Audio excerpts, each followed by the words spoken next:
Contagiate. Respira hondo. Estás vivo. Confía en todo tu poder. Conectate con el mundo. Supera tus miedos y llenate de energía. Despertate. Sentí. Indignate. Busca en tu interior. Mira más allá, más lejos. Usa todas tus fuerzas. Contagia tu energía. Respira de nuevo, más profundo. Inspíranos a todos con tus acciones. Sentí cómo te haces gigante. Actúa. Vos podés ayudar. Vos podés salvar vidas. Contagiate. Y contagialos a todos.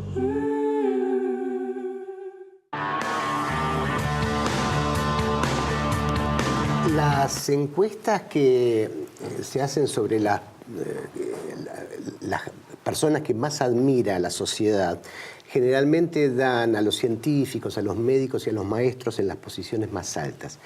El caso de Médicos Sin Fronteras muestra que esto es así, efectivamente, porque se trata de una organización no gubernamental. Veíamos imágenes recién de la actuación de Médicos Sin Fronteras en diversos países del mundo, en el que una organización de médicos trabaja en situaciones de emergencias humanitarias, migraciones y situaciones de guerra y estrés, ayudando a la gente. Efectivamente, Silvia, la gente no se equivoca cuando el médico dice, sí, son seres admirables, ¿no? En general.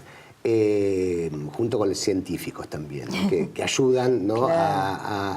a prolongar la vida y a mejorar la calidad de vida de la gente. De esto nos vamos a ocupar en el programa de hoy de Asuntos Públicos. Bueno, Argentina tiene que estar orgullosa porque hay muchos médicos egresados de sus facultades públicas, de la universidad pública, que integran Médicos Sin Fronteras y que están realmente, como vos mencionabas, en países que viven crisis humanitaria y donde la salud obviamente está en verdadero riesgo, ¿no? Así es. Bueno, Juan Carlos Martínez es médico pediatra y trabaja con Médicos Sin Fronteras. Hoy está con nosotros, está de regreso de misiones, como dicen ellos, en África, y nos va a contar de qué se trata el trabajo de Médicos Sin Fronteras. Bienvenido, Juan. Es fascinante lo que nos vas a contar, ya estuvimos hablando un poquito antes. Contanos primero qué es Médicos Sin Fronteras, cómo te enteraste vos, qué te llevó a trabajar con ellos. Bueno, muchas gracias por la presentación muy linda. Médicos Sin Fronteras es una organización no gubernamental que ya está desde los 70s. Es una organización humanitaria que se centra principalmente en acciones humanitarias involucrando desastres naturales, desplazamiento de poblaciones, guerras y otros. Está principalmente relacionada con la parte médica, entonces es una organización humanitaria que envía recursos y materiales y humanos médicos a diferentes lugares donde se realizan las intervenciones, que son estas misiones que estaba llamando. ¿Cómo se decide? Porque hoy el mundo tiene muchas crisis humanitarias. Acá en la región podemos contar varias. El caso de Venezuela es uno, el caso de Haití es otro, después están los desastres naturales, África, que siempre tiene problemas horribles y tremendos. ¿Quién decide dónde van las misiones? ¿Con qué recursos cuentan? Bueno, esas misiones se deciden a nivel de del Centro de Médicos Sin Fronteras, ¿no? Hay una coordinación dentro de Médicos Sin Fronteras que decide a partir de ciertos valores y de ciertos números, ciertas estadísticas que Médicos Sin Fronteras o pide o genera para realizar ciertas intervenciones. Entonces hay ciertos lugares en donde Médicos Sin Fronteras ve que la capacidad de infraestructura de esos lugares no es adecuada, entonces decide intervenir en esos lugares. Principalmente los lugares y la decisión de intervención van relacionadas a un lugar en donde la infraestructura no es adecuada para realizar las intervenciones para realizar el tratamiento adecuado. Entonces Médicos Sin Fronteras le da el apoyo generalmente por un periodo de tiempo, para salir de ese momento agudo. En el momento agudo, una vez que es superado, Médicos Sin Fronteras se retira y decide para ir a otros lugares. Generalmente las misiones, el 80-90% de las misiones son de urgencia y emergencia, tienen que ver con desastres naturales o con desplazamiento de personas, guerra, o hay otros también, hay otros tipos de proyectos en donde se centran más en el desarrollo y en el seguimiento de ciertos proyectos principalmente en África y en Asia. ¿En qué se diferencia Médicos Sin Fronteras con la Cruz Roja, que es la organización mucho más antigua? Bueno, Médicos Sin Fronteras se desprende de la Cruz Roja. Principalmente lo que Médicos Sin Fronteras quería generar era un poco más de conciencia, un poco más de testimonio de lo que vivía en estas situaciones, ¿no?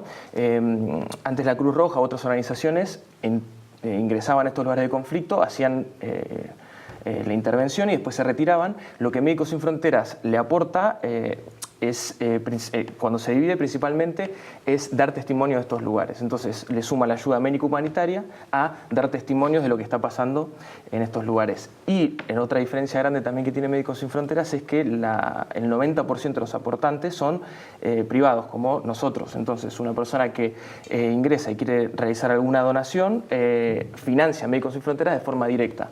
Entonces eso le da una imparcialidad y una neutralidad a Médicos Sin Fronteras también, que diferencia de otras organizaciones no gubernamentales, porque dentro de la misma organización se toman las decisiones para intervenir o no en diferentes lugares. Juan Carlos, vos sos médico, egresado de la UBA y sos pediatra. ¿Dónde estuviste? Contanos de algunas experiencias tuyas. Estuviste creo que en Angola, por ejemplo. Tenemos algunas ¿no? imágenes que las vamos a empezar a pasar ahora y nos gustaría que nos vayas contando a qué se refiere. Bien, mi primera misión fue en Angola, en 2017. Hay una intervención en el norte de Angola, había unos desplazados en el sur de Congo, un desplazamiento por guerra civil. Estos desplazados ingresaban a Angola, entonces Angola se vio con 20.000, 30.000 personas más que ocupaban la infraestructura de salud. Entonces Médicos Sin Fronteras decidió intervenir en la zona del norte. Tuvo un proyecto de 6 meses hasta que el gobierno tuvo la capacidad de actuar, el gobierno de Angola, y pudo redistribuir a las personas dentro de su población. Ese fue el primer proyecto en el cual estuve. El segundo proyecto en el cual estuve es Guinea-Bissau. Guinea-Bissau es un país del oeste, en África. Y ese proyecto fue un proyecto más de desarrollo relacionado más con neonatología. Guinea-Bissau es uno de los países con la más alta mortalidad infantil del mundo. Tiene muy pocos habitantes, solo 2 millones, pero tiene una de las mortalidades infantiles más altas del mundo. ¿A qué se debe? Son muchas las causas, principalmente es infraestructura, pero es un país que, para que tengan un poco una idea, es un país que tiene un pediatra y un neonatólogo en todo el país. En todo el país. Para esa enorme cantidad de población. Sí. Wow. Entonces, cuando también se hablan de conflictos o lugares donde hay este tipo de necesidad humanitaria, estamos hablando de lugares donde realmente hay un escalón muy, muy grande con la realidad que nosotros conocemos. Entonces, Guinea-Bissau tiene más o menos una mortalidad, no me acuerdo exactamente, pero un 70-80 cada 1.000 nacidos vivos. Argentina tiene 15. Entonces, es una proporción mucho más elevada. Ese fue el segundo proyecto en el cual estuve.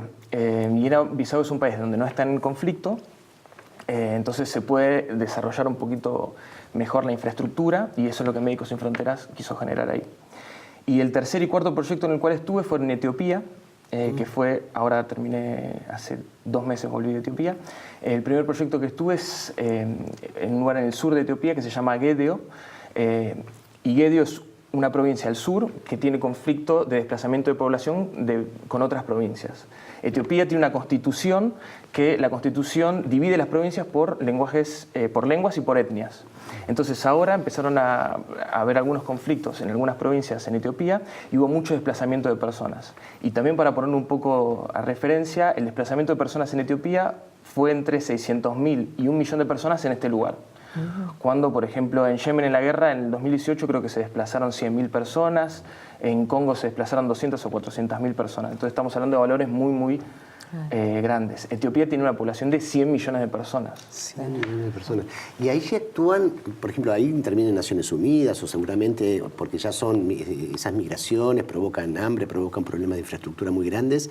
¿Ustedes coordinan con esas otras organizaciones? ¿Cómo trabajan? Se trata de coordinar de la mejor manera posible. Nosotros sabemos que necesitamos también el apoyo de algunas veces de alguna infraestructura y también nosotros es una organización independiente que se beneficia muchas veces y puede también compartir, por ejemplo, datos, compartir terreno o compartir responsabilidades dentro de un mismo conflicto.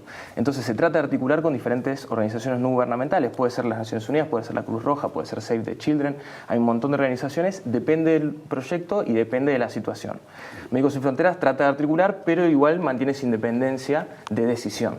Entonces articula lo máximo posible para dividir esas responsabilidades y no estar haciendo el mismo trabajo, pero mantiene ese poder de decisión de intervenir o no, o de quedarse o de irse de estos lugares.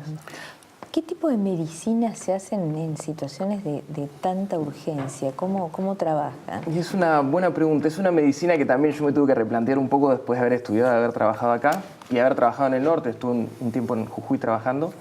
Es una medicina distinta, es una medicina más básica, es una medicina a veces con menos recursos, a veces con decisiones más difíciles. Principalmente es una medicina que no tiene la infraestructura necesaria. Nosotros acá, aunque no nos damos cuenta, tuvimos muchas campañas de vacunación, la importancia del jabón, el agua corriente, lavarse las manos. Claro. Todas esas cosas, en muchos de estos lugares, no tienen radio, no tienen televisión y no tienen este tipo de educación, digamos, para saber. Además hay un tema, digamos, de recursos materiales de nutrición, por ejemplo. Me imagino muchos problemas en niños tienen que ver con la desnutrición, que provocan estos conflictos. Estos conflictos pueden provocar desnutrición por varias razones, porque puede ser un conflicto de guerra que produce desnutrición porque no hay recursos, puede ser una hambruna, puede ser una inundación. Entonces, esto genera que no haya, que los niños tengan una mala alimentación que genere desnutrición. Entonces también se trabaja mucho desde el lado de la desnutrición. Y en estos lugares la desnutrición es muy importante, porque bueno, si no es entrar por ahí en un tema un poquito más complejo. No, por favor. Bueno, pero básicamente si quieren por ahí... Bueno, lo vemos en el bloque que viene, pero perfecto. La desnutrición es un problema donde ustedes van y que tienen, digamos, tienen una emergencia médica en algún momento y ustedes van y solucionan o tratan de aliviar. Claro, se toman los valores de desnutrición, se toman los porcentajes de desnutrición de una población y a partir de los porcentajes de desnutrición que tenga una población se decide o no la intervención. Claro. También en casos de epidemias actúan, me imagino. En casos de epidemias se trabaja con malaria, con sarampión, con ébola, ahora se está trabajando también. Y todas estas epidemias o todos estos valores son números que salen de la media.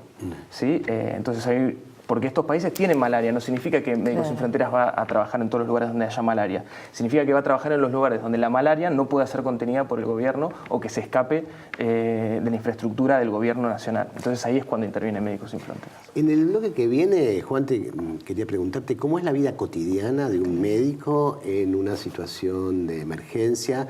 ¿Qué pasa con la seguridad? ¿No son lugares a veces donde hay guerras civiles o hay situaciones muy violentas? Enseguida volvemos en Asuntos Públicos.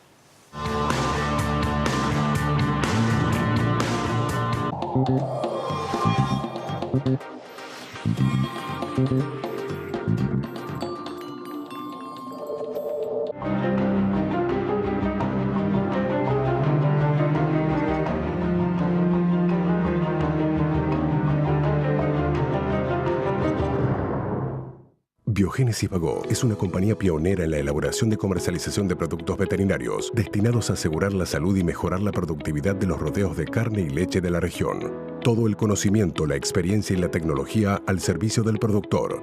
Biogénesis Bagó, la evolución de la salud animal.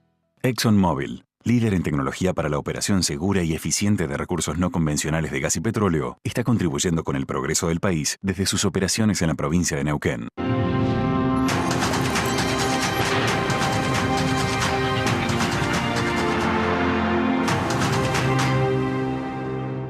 Elegí digital y paga menos. Obtené un 20% de descuento en los impuestos inmobiliario, automotor y embarcaciones deportivas. ARBA, Agencia de Recaudación, Buenos Aires Provincia. Tu esfuerzo transforma.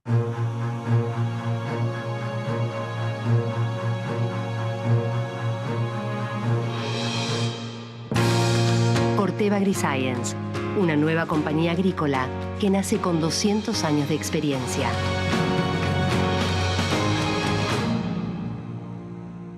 Cuidar el medio ambiente y contribuir a resolver los problemas de las comunidades en las que operamos son los pilares de nuestra política de responsabilidad social empresaria. Cresud, nuestro valor es la tierra. En Provincia ART, nuestra meta es protegerlas de todos. Ingresá en provinciaart.com.ar o llamanos al 0800-333-1278. Provincia ART, con el respaldo de Grupo Provincia.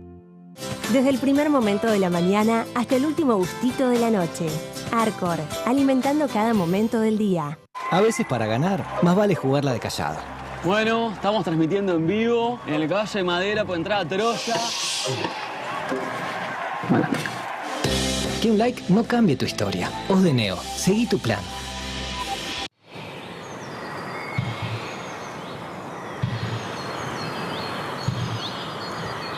Chevrolet. Find New Roads.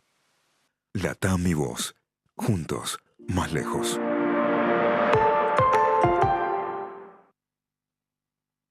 Somos mineros, desarrollando veladero con tecnologías innovadoras y los más altos estándares de seguridad.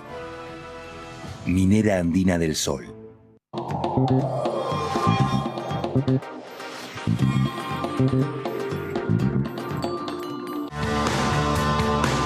Seguimos en Asuntos Públicos, hoy con Juan Carlos Martínez, médico pediatra argentino y miembro de la Organización Médicos Sin Fronteras. Y la pregunta que había quedado, Juan, del bloque anterior, es ¿cómo es la vida cotidiana de un médico, tu vida, dónde vivís, si estás, cómo manejas el tema de la seguridad? Porque están en situaciones muy difíciles. Si querés te la divido en dos. Dale. El día a día depende un poco del proyecto y del contexto. Están un poco relacionadas la seguridad y cómo vivimos. Básicamente el día a día es levantarse temprano, 7, 8 de la mañana, como ir a trabajar normalmente, generalmente... Pero trabajan en lugares por ahí remotos, o sea, no es que estás en una ciudad y te tomás el colectivo o el subte para ir a trabajar, no. Generalmente uno llega a la capital del país, de la capital del país llega a otro pueblo, desde ese otro pueblo generalmente viaja a otro pueblo y llega a un lugar bastante rural. ¿Y dónde te alojas allí? Bueno, Médicos Sin Fronteras alquila casas para nosotros, alquila casa para médicos y nosotros tenemos un sueldo que nos dan por mes, somos todos trabajadores profesionales y además nos dan plata por mes, entonces nosotros podemos comer. Hay algunos lugares donde hay restaurantes para comer, otros lugares donde no hay nada. Tenemos lugares donde cocinamos nosotros, otros lugares donde nos cocinan. Depende un poco del contexto. Y relacionándote con la parte de seguridad, los contextos donde trabajamos generalmente son complejos. Entonces nosotros tenemos muchos briefings, muchos resúmenes de la seguridad de estos países. Y Médicos Sin Fronteras se preocupa mucho por la seguridad de nosotros. Entonces hay contextos en los cuales nosotros podemos elegir quedarnos o no. Hay contextos en los cuales pueden preguntar si quieren seguir en ese contexto o si queremos volver a nuestras casas. Y hay situaciones que pueden complicar estas situaciones de seguridad.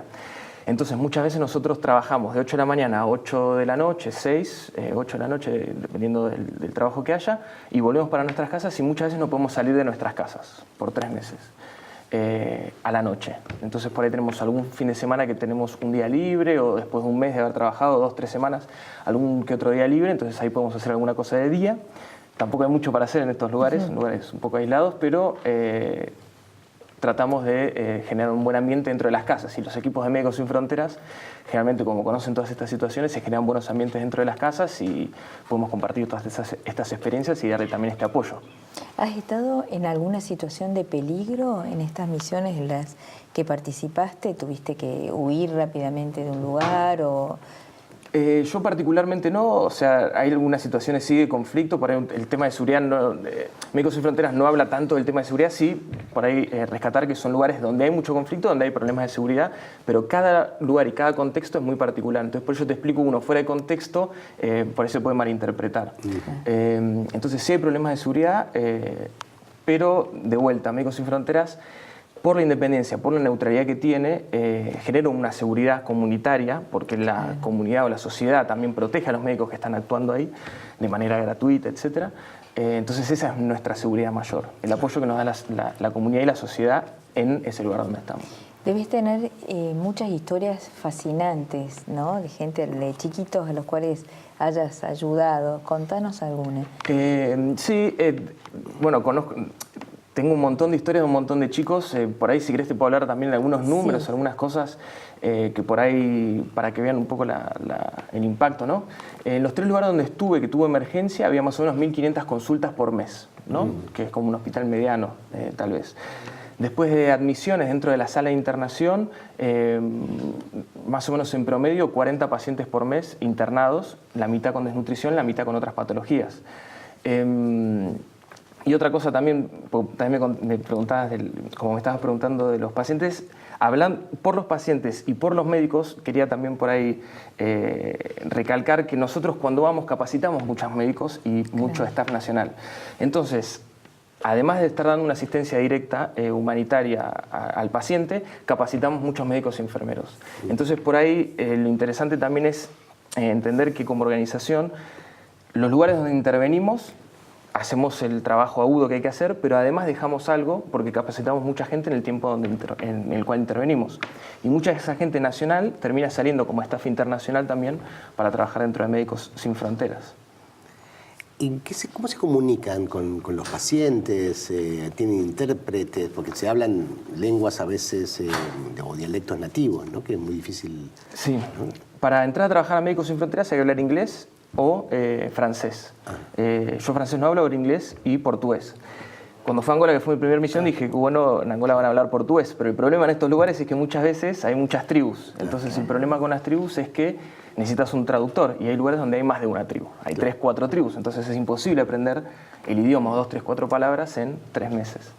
Entonces, o hablamos el idioma local, nosotros, directamente, o a veces tenemos un traductor, que generalmente es uno de los trabajadores de ahí, o un médico o un enfermero también pueden actuar de traductor.